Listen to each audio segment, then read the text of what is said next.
अबदु मन निज मान होय जावे, तबले माया सब छिटकावे। हंसा पलट परमहंस होई, या विदनाय कहावे दोई। अब्दू का संवाद है। अब्दू माया की बात कहता है तो गुरु महाराज सत्य की बात कहते हैं, ब्रह्म की बात कहते हैं। महाराज फरमा रहे हैं, हे अब्दू मन निजमन हो जावे। और मन में और निजमन में क्या अंतर है? माया के सुख में लगा हुआ है मन। कबीर साहब कहते हैं, माया माया सब कहे, माया चिने न कोय, जेती मन की कल्पना से सब माया हो। मन की कल्पना ही माया है। तो ये माया में लगा हुआ, संसार में लगा हुआ, विषय सुख में लगा हुआ मन जब पलट के सत्स्वरूप आनंद पद की भक्ति में लग जाता है, तब उसे कहेंगे मन का निजमन हो गया। तो हे अब्दू मन निजमन होए जावे, अब तबले माया सब छिटकावे। तब माया कहाँ रही? तब तो माया पूरी छूट गई। जब ये मन भक्ति में लग गया, भजन सुमिरन में लग गया, तब माया तो रह ही नहीं सकती। हंसा पलट परमहंस होई, इस विदनाय कहावे दोई। अब ये हंस पलट के परम हंस हो जाता है। कब? जब निजमन हो जाता है। जब हमारे मन में भजन सत्संग के अलावा दूसरी कोई बात ही नहीं टिकती, उधर मन जाता ही नहीं, तब समझना कि हमारा मन निजमन हो गया। और निजमन होते ही हम परमहंस हो गए। ये स्थिति जीते जी होनी चाहिए। ये जीते जी होती है। मरने पीछे मति मिलो कहे कबीरा राम। मरने के बाद राम जी मिलेंगे तो क्या लाभ? अभी मिल जाए तो उसका लाभ तो मिले। मरने पीछे मति मिलो कहे कबीरा राम, लोहा माटी मिल गया तो पारस क्या काम। अब लोहा जब तक मिट्टी में नहीं मिला, उसको जंग नहीं लगी, तब पारस को छुआए तो सोना बनेगा। अब लोहा मिट्टी में मिल गया, उसको जंग लग गया, फिर उसको पारस कितना भी छुआए तो फर्क पड़ेगा। इस प्रकार जब तक हमारी श्वास चल रही है तो इसी में जो करना है वो कर लो। अब ये मन को निजमन में परिवर्तित करो। गीता में भगवान कृष्ण ने अर्जुन के प्रश्न का जवाब में ये कहा है कि अर्जुन ने कहा है कि हे महाराज, कि ये मन तो बड़ा बलवान है और कैसे मन को हम जीतेंगे, मन काबू में कैसे आएगा? तो कहा है कि असंशय महाबाहो मना दुराग्रहम चलम। मन बहुत चलायमान है, इसमें कोई संशय नहीं। असंशय महाबाहो मना दुराग्रहम चलम, अभ्यासेन तु कौन्तेय वैराग्येयच्च गुह्यम। अभ्यास और वैराग्य से तुम मन को निज मन में परिवर्तित कर सकते हो। अभ्यास क्या? अभ्यास है सुमिरन। ये जो हम 100 रुपये उठ के रोज सुबह उठ के जो भजन सुमिरन करते हैं, ये है अभ्यास। दृष्टांत आता है, ये एक पहलवान था, और उसको 5 सेर दूध चाहिए था रोज, 5 किलो। अब 5 किलो शुद्ध दूध मिलना बड़ा कठिन। अब उसके पिता ने कहा कि बेटा तुम्हारे लिए एक मैं भैंस ला देता हूँ। अब भैंस का दूध निकालो और शुद्ध दूध को पियो, पहलवान की करते हो। तो भैंस लाई, भैंस ब्याई, भैंस ने एक बच्चा दिया। अब ये पहलवान क्या करता था, ऐसे उसको गोद में उठा के उसकी माँ के पास ले जाता, उसको दूध पिलाता और गोद में उठा के बांध देता। अब रोज का ये काम, रोज का अभ्यास। अब वो बड़ा होने लगा, थोड़ा थोड़ा थोड़ा थोड़ा। अब बहुत दिनों तक वो भैंस दूध दे रही थी, तो ये भी इतना बड़ा हो गया। इतना बड़ा होने पर भी पहलवान उसको पहले जैसा ही उठाता और रख देता था और वापस लाके बांध देता था। यानी पहलवान के लिए उसका जो भी वजन बढ़ा, वो पहलवान को कुछ लगता ही नहीं था, जैसे वो पहले जैसा ही है। क्या कारण है? ये कारण है अभ्यास। रोज का श्राव, रोज का अभ्यास करते रहने से कोई चीज़ संसार में आसान नहीं है। हम क्या कहते हैं, ये कर लेते, मन के ऊपर पहले ही बोर्ड डालते हैं कि भजन बहुत कठिन काम है, ये भजन हमारे लिए नहीं है। अब मन में अगर कोई आप पॉजिटिव थिंक रखो या निगेटिव रखो, निगेटिव मानोगे तो मन में वैसा ही होगा। अगर आप कहोगे कि हम ये कर नहीं सकते, तो आप कर ही नहीं सकते, बिल्कुल नहीं कर सकते।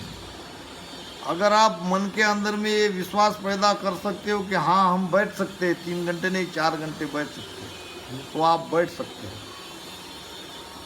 यानी मन के विचारों के साथ आप अगर संकल्प करते हो, दृढ़ता से बैठते हो, तो भजन कोई बड़ी बात नहीं है। तो महाराज कहते हैं कि हे अबदू मन निजमन होए जावे और तबले माया सब छिटकावे। तब माया कहाँ रहेगी? माया माया सब कहते हैं। माया तो मन संसार से हटते ही, भक्ति में लगते ही माया कहाँ रहेगी? अब हंस पलट के परमहंस हो जाएगा। इस विद नाम कहावे दोई, इस विद नाय कहावे दोई। दो क्या? जीव और ब्रह्म। अभी हम दो कहलाते हैं ना। हमारे भीतर परमात्मा है, मगर हम अपने आप को शरीर मान रहे हैं। हम जीव भाव में है, हम रिश्ते नाते को मान रहे हैं, क्योंकि हमारे भीतर ये द्वैत है, ये दो भाव है।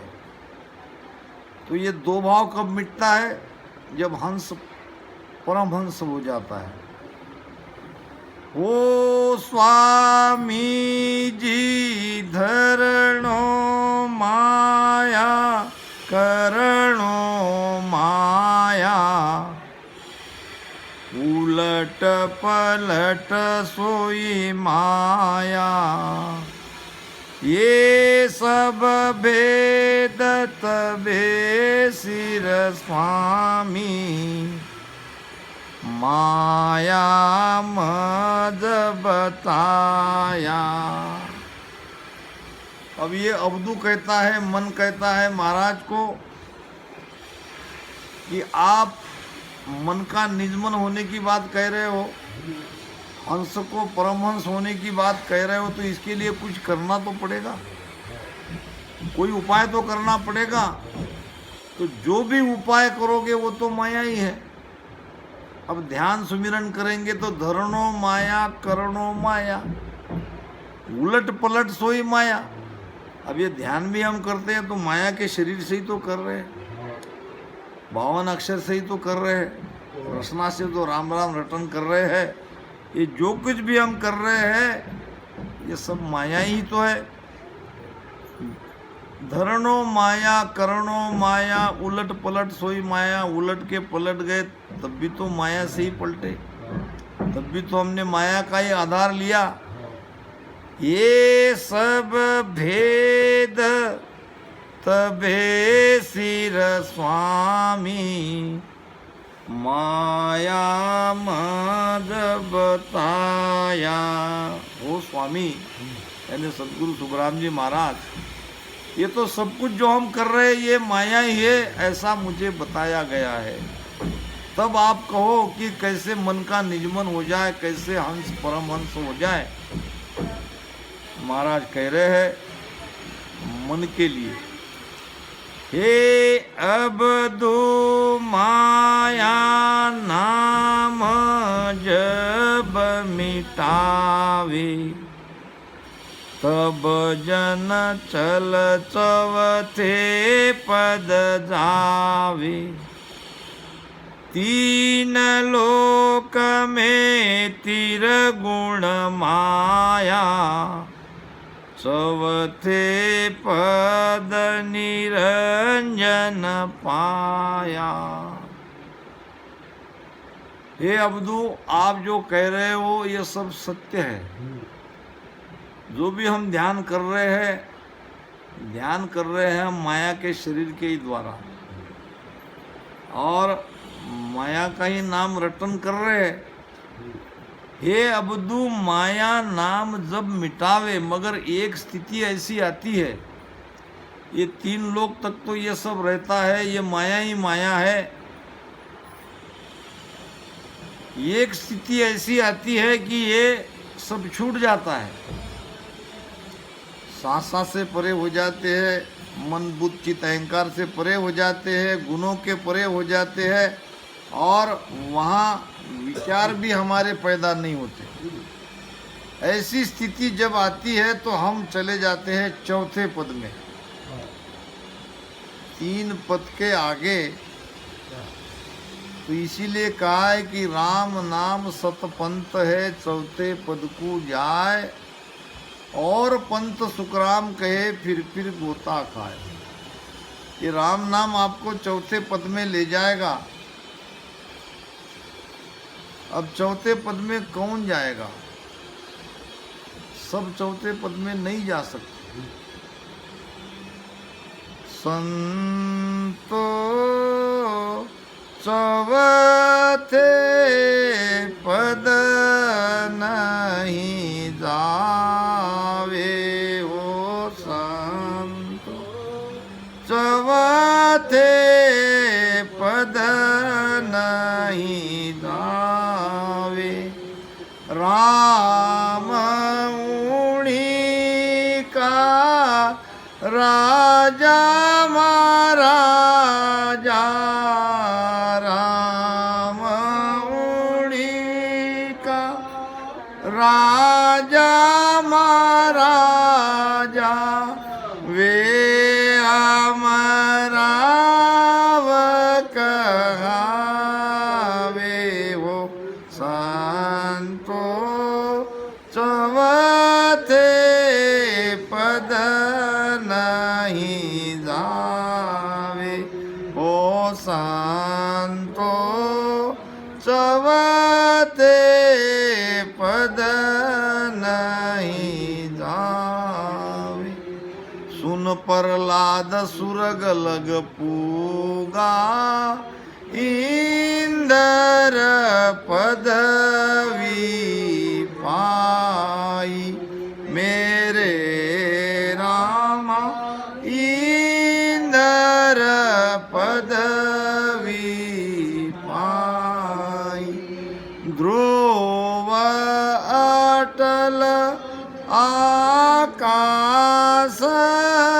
बैठा, ध्रुव आकाश अटल पद पहुँचा, सब जुग देखे जाई, हो संतो चौथे पद नहीं जावे। संतो चौथे पद नहीं जावे। राम ओढ़ी का राजा महाराजा, राम ओढ़ी का राजा महाराजा, वे अमराव कहावे हो सन चौथे पद नहीं जा। चौथा पद यानी मोक्ष का पद, केवल पद। अब ये चौथे पद में कोई बिरला ही जा रहा है। संतो चौथे पद नहीं पावे। क्यों बिरला जा रहा है?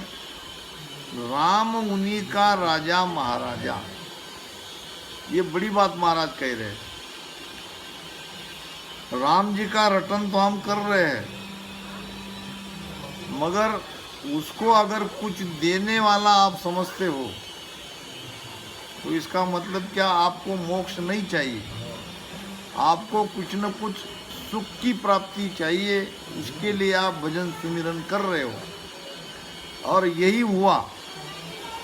भजन तो बहुत किया, मगर उस राम जी को अपने लिए सुख की कामना करी और उन्होंने सुख दे दिया। सुन प्रहलाद सुरग लग पूगा, भक्त प्रहलाद बहुत जोरदार राम राम किया। हम उनके सामने कुछ भी राम राम नहीं कर रहे। तो मोक्ष में जाना चाहिए था, चौथे पद में जाना चाहिए था, गया कहाँ? वो तो अभी वेटिंग में है, इंद्र पद के लिए बैठा है। अभी वो आसन खाली नहीं हुआ है। वो खाली होने के बाद फिर जाएगा राजा नल और फिर लगेगा प्रहलाद जी का नंबर। सुन प्रहलाद सुरग लग पूगा, इंद्र पदवी पाई। सिलेक्शन हो गया उसका इंद्र के लिए, मगर अभी ऑर्डर नहीं है, बैठा नहीं है। अभी इंद्रासन पर, सिंहासन पर बैठा नहीं है। क्यों नहीं बैठा? वो इसलिए नहीं बैठा कि उनके पिताजी हिरण्यकश्यप वो अपने आप को भगवान मान रहे थे और उनको वरदान मिला हुआ था, न दिन में न रात में, न शस्त्र से न अस्त्र से। कहीं भी आपकी मृत्यु नहीं हो सकती। अमर तत्व का वरदान दे दिया तो वो अपने आप को भगवान मानने लगा।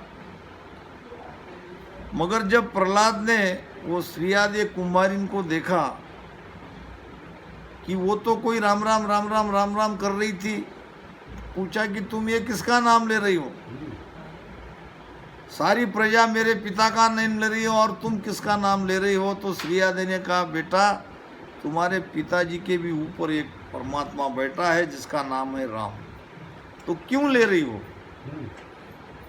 तो बिल्ली के बच्चे अंदर मटके में खेल रहे थे, गलती से हमने वो मटके को आग लगा दी।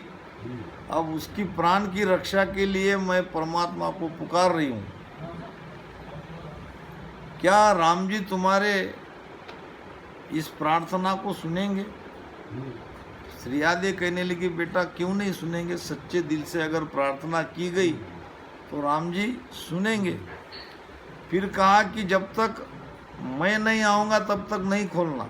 मैं देखना चाहता हूँ बच्चे जीवित है कि मरे हैं या जल गए हैं। तो महाराज कहते हैं, जलती अगन में मीनिया क्या, जलती अगन में मीनिया क्या, राम पुकारी शिरिया हो, राम पुकारी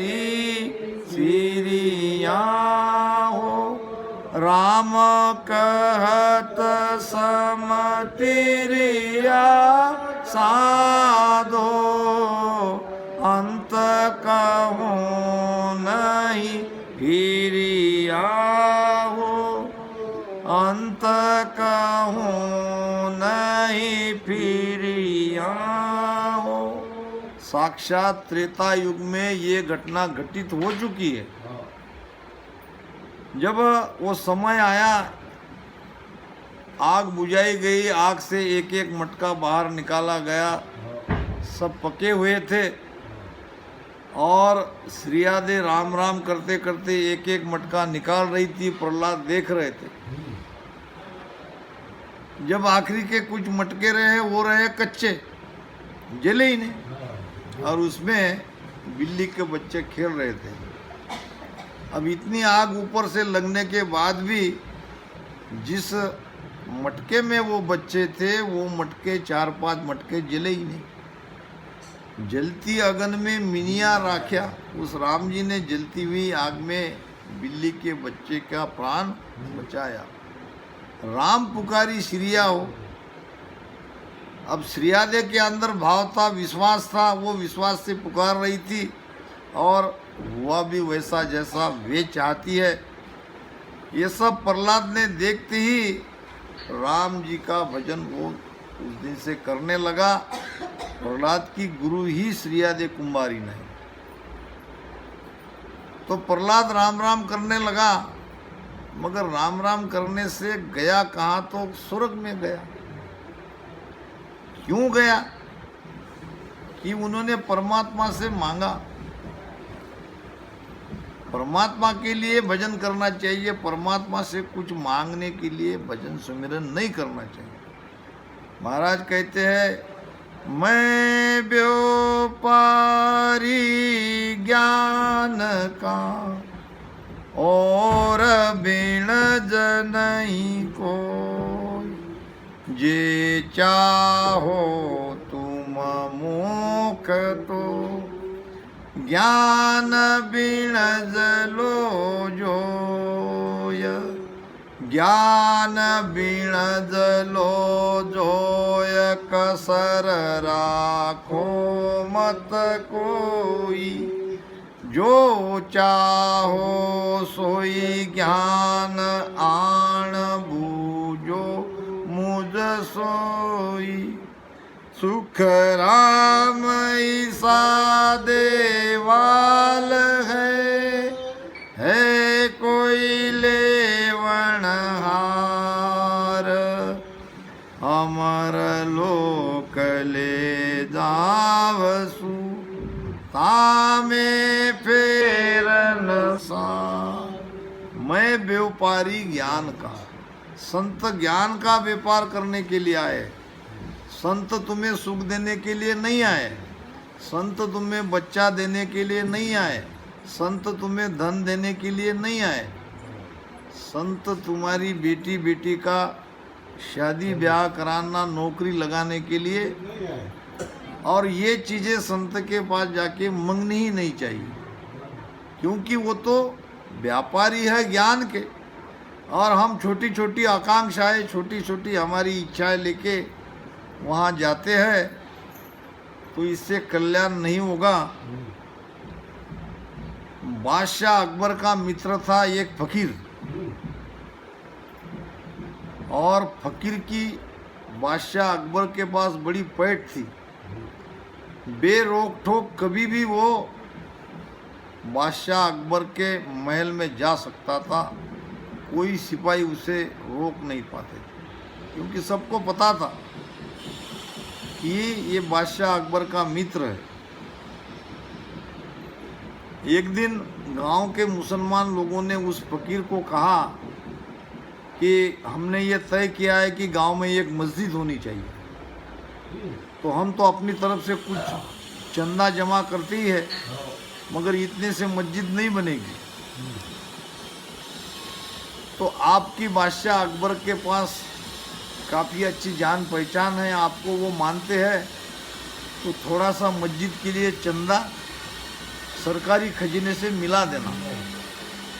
फकीर ने कहा ठीक है, समय आने पर ये बात मैं करता हूँ, तुम तुम्हारे पैसे से काम जहाँ तक होता है वहाँ तक करो।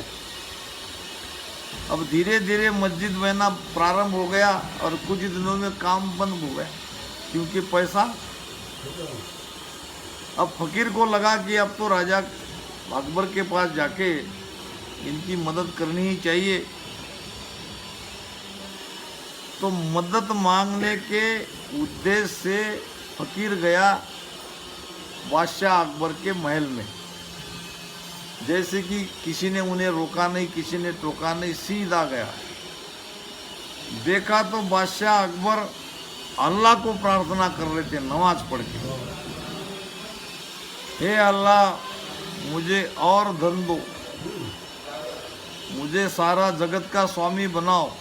अब धनवान तो काफी थे, मगर और धन मांग रहे थे, और सुख मांग रहे थे, और पद मांग रहे थे।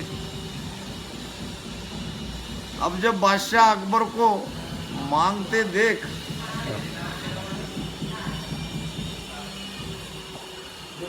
फकीर जैसा आया